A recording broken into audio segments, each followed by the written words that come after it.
Hello friends, conceptual classes में आप लोगों का स्वागत है। मैं जितेंद्र कुमार आप लोगों का स्वागत करता हूं। दोस्तों, आज के वीडियो के माध्यम से हम लोग शेरशाह सूरी के प्रशासनिक व्यवस्था को देखेंगे। दोस्तों, देखेंगे कि शेरशाह सूरी के समय में उनका जो साम्राज्य क्षेत्र था उसमें उनका प्रशासनिक व्यवस्था क्या रहा है। इसके पहले वीडियो में दोस्तों हम लोगों ने देखा कि शेरशाह सूरी के द्वारा मुगल वंश को बीच में समाप्त करके एक नए वंश की स्थापना की जाती है, सूरवंश की, जिसकी चर्चा हम लोगों ने इसके पिछले वीडियो में कर लिया था। तो अगर आप उस वीडियो को नहीं देखे हैं तो प्लीज जाकर आप उस वीडियो को देखें ताकि ये सारी चीजें जो हो आप लोगों को समझने में आसानी हो। तो चलिए दोस्तों, आज हम लोग देखते हैं शेरशाह सूरी के जो साम्राज्य था, जो सूरवंश का जिन्होंने वो स्थापना किया था, उस समय उनकी प्रशासनिक व्यवस्था जो थी वह क्या थी। तो अगर बात की जाए शेरशाह सूरी के प्रशासनिक व्यवस्था की तो कहा जाता है उनका जो पूरा साम्राज्य था, उनके साम्राज्य को 4 भागों में बांटकर देखा गया है। तो वह 4 भाग क्या था दोस्तों, उसको हम लोग देखते हैं। कहा जाता है कि उनके साम्राज्य को पहले उन्होंने अपने साम्राज्य को प्रांतों में बांटा, जिसे कि राज्य आजकल के अगर तरीके से देखा जाए तो उसे राज्य कहा जाएगा। और उसके बाद प्रांतों को उन्होंने सरकार में बांटा, जिसे कि जिला के रूप में देखा जा सकता है। और फिर इस जिले को परगना में बांटा और परगना को गांव में बांटा।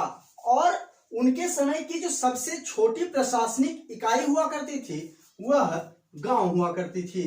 तो ये सारी जो ये 4 तरह के हम लोगों ने प्रशासनिक व्यवस्था देखी, इस 4 तरह से वो अपने पूरे साम्राज्य को बांटकर अपने शासनकाल में शासन करने का काम किया है। तो चलिए दोस्तों, हम लोग देखते हैं कि इन्होंने अपने साम्राज्य को चलाने के लिए और कई अन्य पदों की स्थापना भी की थी। कई अन्य जो इनके शासनकाल के दौरान जो अन्य कई पद थे उसकी इन्होंने व्यवस्था भी की थी। तो कहा जाता है कि इनके शासनकाल में यह तो अपने साम्राज्य के सुल्तान होते ही थे, साथ ही साथ इन्होंने अपने शासन व्यवस्था को सुदृढ़ करने के लिए, सही तरीके से चलाने के लिए मंत्री विभाग की स्थापना की थी। और इसमें कई प्रकार के विभाग थे जिनके तहत अन्य कई तरह के मंत्रियों की नियुक्ति की गई थी। तो चलिए आइए देखते हैं, इनके द्वारा दीवान ए इंसा विभाग की स्थापना की गई थी। और कहा जाता है कि इस दीवान ए इंसा विभाग की जो इन्होंने स्थापना करवाई थी, इसके तहत जो उस संस्था में काम कर रहे होते हैं वह सुल्तान के आदेशों को लिखने का काम करते थे, साथ ही साथ डाक संबंधी जो कार्य होता था उन्हें भी करने का कार्य करते थे। तो दीवान ए इंसा विभाग का कार्य क्या था? सुल्तान के आदेशों को लिखना तथा डाक संबंधी कार्य करना। अगला जो विभाग था वह था दीवान ए वजारत विभाग। और इस दीवान ए वजारत विभाग जो थी, इसका कार्य था कि जो उस समय उनकी लगान आती थी, जो भू राजस्व कर आती थी, जो भूमि पर लगान आती थी, या फिर अन्य किसी क्षेत्रों पर भी जो लगान लिया जाता था, उनके द्वारा वह जो देखरेख का काम है वह दीवान ए वजारत विभाग के द्वारा किया जाता था। और साथ ही साथ अर्थ व्यवस्था की जो उनकी प्रणाली थी उन्हें भी इसी विभाग के तहत देखा जाता था। और कहा जाता है कि मंत्रियों की कार्यों की भी देखरेख इसी विभाग के तहत किया जाता था। यानी कि मंत्रियों के द्वारा क्या कार्य किया जा रहा है, नहीं किया जा रहा है, उस पर निगरानी रखने का कार्य भी इसी विभाग के द्वारा किया जाता था। अगला विभाग की जो स्थापना उन्होंने करवाई वह विभाग था दीवान ए कजा। और इस दीवान ए कजा जो विभाग की उन्होंने स्थापना करवाई, कहा जाता है कि यह एक न्यायिक विभाग था। और यह विभाग जो है न्याय की क्रिया को देखने का कार्य करती थी। तो दीवान ए कजा एक न्यायिक विभाग था और इसके तहत काजी उल कुजात नामक न्यायिक व्यक्ति की नियुक्ति की जाती थी।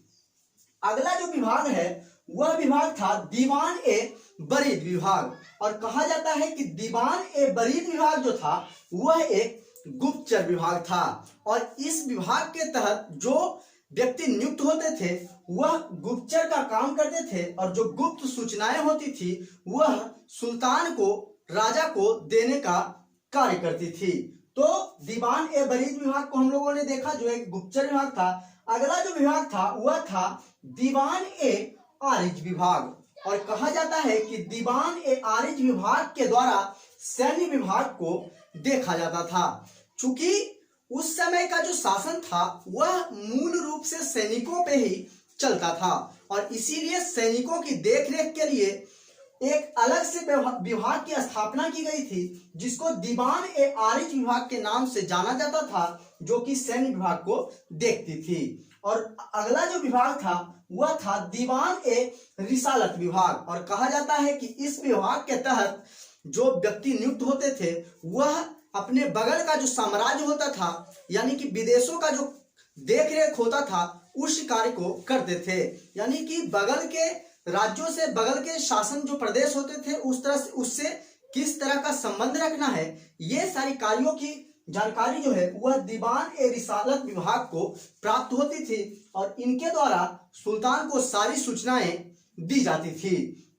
तो हम लोगों ने देखा कि 6 तरह के विभाग जो हैं सुल्तान के द्वारा अपने प्रशासन को सही तरीका से चलाने के लिए व्यवस्था की गई थी। अब आइए हम लोग जानते हैं कि शेरशाह सूरी के समय में जो जिला रहता है, जिसको कि उस समय सरकार के नाम से जाना जाता है, तो ये क्वेश्चन कई बार एग्जाम में पूछा गया है, इसको आप याद भी रख सकते हैं कि शेरशाह सूरी के समय में जो जिला था उसे किस नाम से जाना जाता था। तो शेरशाह सूरी के समय जिले को सरकार के नाम से जाना जाता था। तो इसे आप याद रखिएगा कि शेरशाह सूरी के समय जिले को सरकार कहा जाता था। अब इस जिले में भी कुछ प्रशासनिक इकाइयां थी, कुछ प्रशासनिक लोग थे। आइए उनके बारे में हम लोग जानते हैं। कहा जाता है कि जिला में जो सैनिक अधिकारी होते थे उन्हें सिकदार ए सिकदराना के नाम से जाना जाता था। यानी सिकदार ए सिकदराना जो विभाग था वह एक सैनिक अधिकारी का विभाग था। यह सैनिकों को देखरेख का कार्य करता था जिला स्तर पर। और अगले विभाग की अगर बात की जाए तो वह था मुंसिफ ए मुंसिफान। विभाग का नाम क्या है दोस्तों, याद रखिएगा, विभाग का नाम है मुंसिफ ए मुंसिफान। और इस विभाग का कार्य जो था वह था न्याय विभाग को देखना, यानी कि जिला स्तर पर यह जो संस्था थी वह न्याय विभाग को देखती थी। फिर अगर अगला जो उसका प्रांत बटा हुआ था, जिला जो बटा हुआ था वह परगना में चूंकि बटा हुआ था, तो आइए देखते हैं कि परगना में कौन से अधिकारी की नियुक्ति की जाती है जिनके द्वारा उनकी प्रशासनिक व्यवस्था को सही ढंग से चलाया जाता है। तो कहा जाता है कि परगना जो रहता था वह सिकदार के अधीन रहता था। सिकदार नाम के एक अधिकारी की नियुक्ति की जाती थी, और इसी की अधीन जो परगना का क्षेत्र रहता था वह होता था। और परगना के क्षेत्रों में एक मुंसिफ की भी नियुक्ति की जाती थी, तथा कहा जाता है एक फतेहदार का भी नियुक्ति किया जाता था। और फतेहदार जो होता था वह खजांची के कार्यों का, यानी कि लेन देन का जो कार्य होता था, पैसे का लेन देन, उस कार्य को देखने का काम करता था। और कहा जाता है कि परगना में 2 क्लर्क की भी नियुक्ति की जाती थी, जो कि और अन्य कार्य होते थे उन्हें करने का काम करते थे। तो इतने सारे प्रशासनिक इकाइयां थी शेरशाह सूरी के समय में, और उनके तहत उन्होंने इतने सारे जो लोग थे उनकी व्यवस्था की थी। और कहा जाता है कि इनके समय में जो सबसे छोटी इकाई थी उसे गांव कहा गया था। तो हम लोगों ने देखा कि वह अपने प्रशासनिक इकाई को किस तरह से बांटकर वो अपने पूरे साम्राज्य पे शासन किया है। अब आइए देखते हैं हम लोग कि शेरशाह सूरी के समय में सैनिक व्यवस्था क्या थी, यानी कि किस तरह से वह अपने सैनिकों को देखरेख करते थे और सैनिकों के लिए वह क्या व्यवस्था किए थे। तो सैनिक व्यवस्था की अगर बात की जाए तो कहा जाता है कि शेरशाह सूरी जो है वह अलाउद्दीन खिलजी के ही पुनर्जागरण के रूप में जाने जाते हैं। यानी कि अलाउद्दीन खिलजी जितने कार्य सैनिकों के लिए अपने शासन काल में करते हैं उतने ही लगभग कार्य शेरशाह सूरी के द्वारा भी अपने सैनिकों के लिए किया जाता है। और इसीलिए कहा जाता है कि शेरशाह सूरी जो हैं वह अलाउद्दीन खिलजी के पुनर्जागरण के रूप में जाने जाते हैं। तो कहा जाता है इनके बारे में कि शेरशाह सूरी के समय में घुड़सवार सैनिक रहते थे, पैदल सैनिक रहते थे, हाथी वाले सैनिक होते थे, तोपखाना होता था इनके समय में। और कहा जाता था कि इनके समय में सैनिकों को जो है नगद वेतन दी जाती थी। जिस तरह से अलाउद्दीन खिलजी के समय में उन सभी सैनिकों को नगद रूप में वेतन दिया जाता था, उसी प्रकार से शेरशाह सूरी के समय में भी सैनिकों को नगद वेतन के रूप में पैसे दिए जाते थे। कहा जाता है कि इनके समय में घुड़सवार सैनिकों की जो संख्या थी वह करीब 1.5 लाख थी। तो और पैदल जो सेना थी उसकी जो संख्या थी वह करीब 25,000 के करीब था। तो घुड़सवार सैनिक करीब 1.5 लाख थे और पैदल सैनिक जो थे वह करीब 25,000 थे। और इनके शासनकाल में सैनिकों को नगद वेतन दिया जाता था तथा कहा जाता है कि जिस तरह से अलाउद्दीन खिलजी के शासनकाल में अच्छे नस्ल की घोड़ा को दागने की प्रथा थी, उसी प्रकार यह भी अपने शासनकाल में अच्छे नस्ल की घोड़ों को दागने की प्रथा चलाते हैं। और सैनिक की हुलिया लिखने की भी प्रथा चलाते हैं ये। और कहा जाता है कि इसी हुलिया के तहत सैनिकों के वेतन के बारे में लिखा जाता था, कौन सैनिक किस तरह से कार्य किया जाता था, और इसी हुलिया के तहत सैनिकों को वेतन दिया जाता था। तो हम लोगों ने देखा कि शेरशाह सूरी के समय में सैनिक व्यवस्था क्या थी। अब आइए देखते हैं कि उनके समय में न्यायिक और गुप्तचर व्यवस्था क्या थी, किस तरह की न्यायिक व्यवस्था जो है वह अपने शासनकाल में बनाए थे।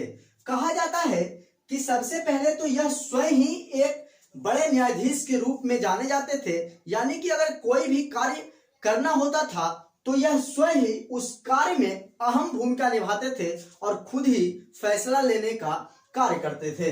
तो इसीलिए इन्हें एक न्यायाधीश के रूप में भी जाना जाता है। और कहा जाता है कि इनके द्वारा सुल्तान उल अदल की उपाधि भी धारण की गई थी। तो उपाधि को आप याद रखिएगा, सुल्तान उल अदल की उपाधि जो है शेरशाह सूरी के द्वारा धारण किया जाता है। कहा जाता है कि इसके शासनकाल में दंड विधान जो रहता है, यानी कि दंड देने की जो प्रक्रिया रहता है वह बड़ा ही कठोर रहता है। यानी कि बड़े ही कठोर ढंग से अगर कोई गलती करता है तो उसे दंड दिया जाता है, लेकिन फिर भी इन्हें एक न्यायप्रिय शासक के रूप में जाना जाता है। अगर कोई व्यक्ति गलती करता था तो उसे कठोर दंड देने का ये काम करते थे, लेकिन यह लोगों के बीच एक न्यायप्रिय शासक के रूप में भी जाने जाते थे। इनके द्वारा कहा जाता है कि मुंसिफ ए मुंसिफान, जो अभी हम लोगों ने यहाँ पढ़ा, परगना के क्षेत्रों में जो काजी का कार्य करता था, यानी कि न्याय व्यवस्था की देखरेख का कार्य करता था, तो इस विभाग की स्थापना जो है की जाती है मुंसिफ ए मुंसिफान तथा काजी जो रहते हैं उनकी जो है नियुक्ति की जाती है न्याय व्यवस्था को देखने के लिए। और साथ ही साथ जो सूचना के लिए गुप्तचर की नियुक्ति की जाती है वह भी इनके शासन काल में की जाती है। तो गुप्तचर जो रहते हैं वह सूचना लाकर सुल्तान को देने का कार्य करते हैं। तो न्याय और गुप्तचर विभाग के तहत उन्होंने इतने सारे चीजों की व्यवस्था करवाई थी। तो इन सारी चीजों को हम लोगों ने पॉइंट के माध्यम से देखने का कार्य किया। अब आइए जानते हैं कि शेरशाह सूरी के समय में उनकी क्या अर्थव्यवस्था रही है, किस तरह से वह अपनी अर्थव्यवस्था को चलाते थे और उन्हें सही तरीका से चलाने के लिए किन किन चीजों का उन्होंने प्रयोग किया, किन किन चीजों का उपयोग किया और किन किन चीजों की स्थापना करवाई। तो आइए सारी चीजों को हम लोग देखते हैं। कहा जाता है कि उनके समय में आय का जो प्रमुख साधन था, जो इनकम का प्रमुख साधन था, वह था भू राजस्व कर, यानी कि भूमि से ही सबसे ज्यादा टैक्स जो है उनके शासनकाल में आता था। और कहा जाता है कि वह अपने राज्यों के द्वारा, जो उनके जितने भी राज्य थे उनसे वह भू राजस्व कर के रूप में 1/3 भाग लेते थे। लेकिन अगर मुल्तान के क्षेत्रों के बारे में कहा जाए तो उनके द्वारा 1/4 भाग टैक्स के रूप में लिया जाता था। तो वह अपने राज्यों से राजस्व कर 1/3 लेते थे, लेकिन अगर मुल्तान के क्षेत्रों की बात की जाए तो वह 1/4 टैक्स के रूप में लेते थे। कहा जाता है कि किसानों को वह भूमि पट्टे पर भी देने का कार्य अपने शासन काल में करते हैं। तो किसानों को पट्टे पर भूमि दिया जाता है उनके शासन काल में, और कहा जाता है कि जो पट्टे पर भूमि दी जाती थी तो किसानों के द्वारा उसे काबूलियत पत्र द्वारा स्वीकार किया जाता था। यानी कि एक काबूलियत पत्र लिखा जाता था और उस पर किसानों के द्वारा लिखा जाता था कि हम हर एक साल इस भूमि का जो टैक्स है वह आपको चुकाएंगे, और उसी हिसाब से वह पट्टे के रूप में अपना भूमि जो है किसानों को देते थे। तो ये तो देखे उनके भू राजस्व कर और भूमि की प्रक्रिया के बारे में। अब कहा जाता है कि इन्हें व्यापार से भी कुछ टैक्स आता था, और इनके शासनकाल में भी जजिया कर देखने को मिलता है, और कहा जाता है कि उपहार कर भी ये लेते थे, तथा युद्ध से जो लूटा हुआ धन होता था जिसे कि हम लोग खम्स के रूप में जानते थे। कई सारे हम लोग वीडियो में हम लोगों ने देखा कि जो लूटा हुआ धन था उसे खम्स कहते थे। तो ये भी इनके शासन काल में होता था। जो सैनिकों द्वारा लूट करके धन लाया जाता था वह भी उनमें भी यह हिस्सा लिया करते थे। और अगर भूमि की बात की जाए तो कहा जाता है कि भूमि के माप के लिए वह एक पद्धति अपनाते हैं जिसको सिकंदरी गज के नाम से जाना जाता है। और कहा जाता है कि इस सिकंदरी गज में 34 अंगुल होती थी या 32 इंच के बराबर होती थी यह सिकंदरी गज। तो यह भी आप याद रख सकते हैं। और कहा जाता है कि एक और पद्धति थी जिसे सन ए डंडी पद्धति के नाम से जाना जाता था। तो दो पद्धति भूमि को मापने के लिए इन्होंने अपने शासनकाल में चलाया, एक सिकंदरी गज का और दूसरा सन ए डंडी पद्धति का। अब आइए हम लोग देखते हैं कि शेरशाह सूरी के द्वारा अपने शासनकाल में कुछ नए निर्माण कराए गए, कुछ नए कार्य कराए गए, जिनसे कि ऑब्जेक्टिव बनाकर कई बार एग्जामों में क्वेश्चन पूछे गए हैं। तो चलिए देखते हैं कि उनके द्वारा कौन सा नए निर्माण जो है कराए गए हैं। कहा जाता है कि कन्नौज नगर की जगह वह शेरसूर नामक नगर को जो है बसाते हैं। यानी कि कन्नौज नगर जो रहते हैं उसका नाम बदलकर वह शेरसूर नामक जो नगर है इनके द्वारा बसाया जाता है। और कहा जाता है कि शेरशाह सूरी के द्वारा उत्तर पश्चिमी सीमा पर एक रोहतासगढ़ नामक दुर्ग भी बनवाया जाता है। तो उत्तर पश्चिमी सीमा पर यह रोहतासगढ़ नामक एक दुर्ग बनाते हैं और शेरसूर नामक शहर की स्थापना करते हैं, जो कि कन्नौज नगर की जगह पे करते हैं। अब इनकी अगर बात की जाए तो शेरशाह सूरी के द्वारा ही पटना जो शहर है उसकी स्थापना करवाई गई थी। तो यह भी क्वेश्चन कई बार एग्जाम में पूछा गया है कि पटना शहर जो है वह किसके द्वारा स्थापित करवाया गया, किसके द्वारा बनवाया गया। तो वह जो है शेरशाह सूरी के द्वारा निर्माण करवाया गया था। और अगर बात की जाए इनकी तो कहा जाता है कि सासाराम में झील के बीच में स्वयं का एक मकबरा बनवाए थे। तो सासाराम में इनके द्वारा झीलों के बीच में एक मकबरा भी बनाया जाता है। और कहा जाता है कि दिल्ली के क्षेत्रों में एक किला एक कुहना, नाम याद रखिएगा दोस्तों, किला एक कुहना नामक मस्जिद का निर्माण करवाते हैं। तो दिल्ली में किला एक कुहना नामक एक मस्जिद का निर्माण भी इनके द्वारा करवाया जाता है। कहा जाता है कि शेरशाह सूरी के द्वारा ही जीटी रोड जो रहता है उनकी मरम्मत भी कराई जाती है। तो जीटी रोड की मरम्मत करवाते हैं, किला एक कुहना मस्जिद जो दिल्ली में रहता है उसका निर्माण करवाते हैं, पटना नगर की स्थापना करवाते हैं, सासाराम में झील के बीच एक स्वयं का मकबरा बनाते हैं। तो ये सारी चीजें जो है उनके द्वारा करवाया गया था। तथा कहा जाता है कि इनके द्वारा लगभग 1700 नए सरायों का भी निर्माण करवाया गया था। तो ये भी आप याद रखिएगा कि 1700 नए सरायों का निर्माण शेरशाह सूरी अपने शासनकाल में करवाते हैं। और कहा जाता है कि इनके द्वारा डाक प्रथा का प्रचलन भी किया जाता है। डाक प्रथा जो रहता है उसकी व्यवस्था की जाती है, जिसके द्वारा पत्र एक स्थान से दूसरे स्थान पहुंचाया जाता है। तो डाक प्रथा का भी प्रचलन किया जाता है। और कहा जाता है कि इनके द्वारा जो पुराने सिक्के जो चले आ रहे थे पहले से जो शासक रहते हैं उनके शासनकाल के, उन पुराने सिक्के के जगह यह नए सिक्के चलाते हैं और कहा जाता है कि इनके द्वारा 180 ग्रेन के चांदी का रुपया चलाया जाता है तथा 370 ग्रेन के तांबे का दाम चलाया जाता है। तो ये आप याद रख सकते हैं कि 180 ग्रेन के चांदी का रुपया तथा 370 ग्रेन के तांबे का दाम जो है इनके द्वारा चलवाया जाता है।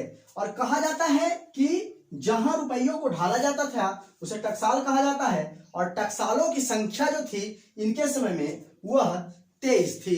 तो 23 जगह ऐसे टकसाल थे जहां रुपया ढाले जाते थे इनके समय में।